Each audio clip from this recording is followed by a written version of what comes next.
Good day, folks. This is Greg Judy at Green Pastures Farm. Today, my special guest is John, and we're actually in Ireland, Northern Ireland, at the Glenarm Castle Estate, and this is called the Sheddings.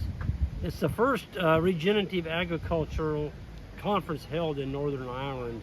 And I met this fellow. You came up and talked to me. I did, yeah. And I was intrigued with your story, John. Would you tell the people your name and where you're at and what you're kind of all about? Sure, yeah. My name's John Duffy.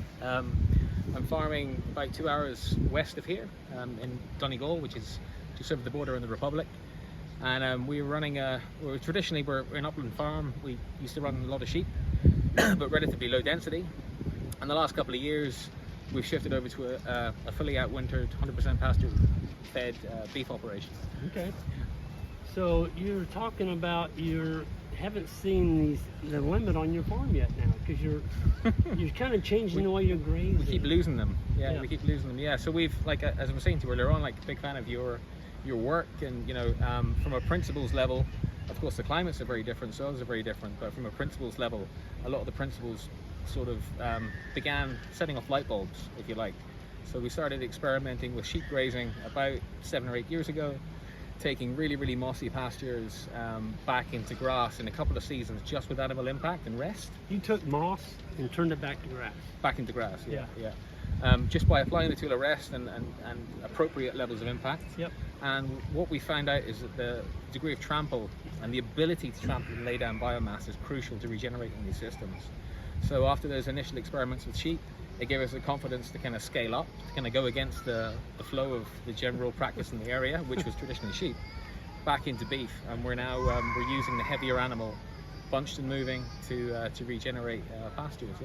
Yeah, that's pretty exciting, to use an animal to take a mossy land that was unproductive, and you didn't go out and buy hundreds of thousands of dollars worth of inputs. No, not at all. You used the animal. We used animals, yeah, and the right animals. So we run belted Galloways, which are they were kind of selectively bred over many years, but in a very similar climate to us here they're from the southeast of Scotland, or southwest of Scotland. Us in the northwest of Ireland, we've got similar topography, similar elevations, similar rainfall, and similar soil types. So we specifically chose that genetic stock, and then just applied the principles of regenerative grazing, and the system is responding in a very positive manner.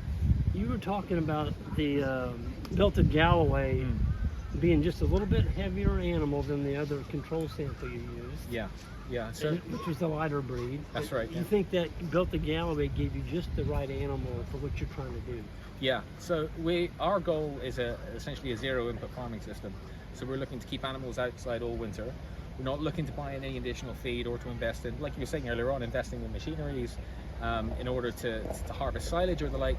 So what we're doing is we're using belted Galloways. They're big enough that we get the consistent trample that lighter breeds just don't give you. Lighter breeds tend to behave in a more lighter-footed fashion. You don't get the consistent trample. And then heavier breeds, of course, would have negative impacts on the ground. They would poach the ground. So we end up with a really cool, almost like a snooker or a pool table, a really nice consistent trample across paddocks. And then, of course, it's applying the tool of rest in an appropriate fashion to allow the root development. Yeah. Well, I think that's pretty, you're finding the right size animal for your environment, and you're using that. It's an advantage. You found an unfair advantage for your farm. You really did. Absolutely, but it required us to go back to first principles. Yeah. And because this is not really the general advice that's kind of out there from scientific agriculture. This is more of an intuitive way. Like, you can tell whether an animal is happy, and if they're happy, they're going to thrive. Yeah, that's right. Well, it's encouraging to me to see that you're doing an all-winter system, keeping the animals outside on the landscape. You don't have to haul the slurry out in the springtime. Exactly. You don't need all that equipment. No, we run 400 acres with a quad bike. It's a quad bike. A quad bike, yeah, and probably about half a dozen electric fence wheels. That's pretty low input. Super low input, yeah. And we were speaking to somebody earlier on today, actually, here about overheads, and our overheads in the year are super low. Like, TB testing accounts for one of our overheads, but we have no inputs really.